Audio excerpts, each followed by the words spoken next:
So being energetic beings is a very exciting thing, and the fact that we can influence our neighbors with our energy is fascinating as well. So just a little bit more on the movement of cerebrospinal fluid. As you breathe, you're actually flexing your sacrum, and that contributes to propelling cerebrospinal fluid up and down your spine, for example, and the sutures in your skull also demonstrate some flexibility and respond to the changes in pressure as we breathe, and both of those forces are circulating the cerebrospinal fluid, which is a fair amount of motion of charged particles, which does generate an electromagnetic field. So this is part of the energy that I think that the patches are reflecting back into us.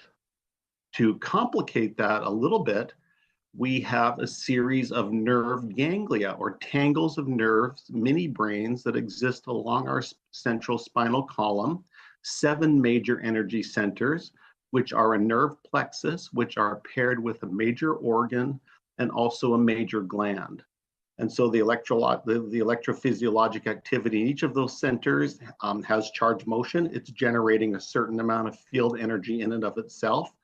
And each of these combinations of major plexus and gland correspond to what's traditionally known as our system of chakras, which is a very real phenomena and has a physiologic basis. So we have 7 chakras, beginning in our root chakra, ascending through the heart chakra, throat, pineal gland, and finally the crown chakra. And interestingly, for those of us who practice medicine or work in healthcare, the picture of all of this has been understood since antiquity, and it is embodied in our symbol of medicine and healthcare, which is the caduceus, where we have a central column representing your spine. The spine peaks at the pine cone, a historic universal symbol of your pineal gland.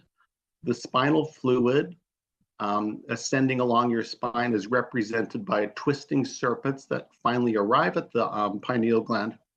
Those are the Kundalini serpents in ancient Egyptian. That's the ascending flow of energy, which will then activate your pineal gland at the level of your 6th energy center.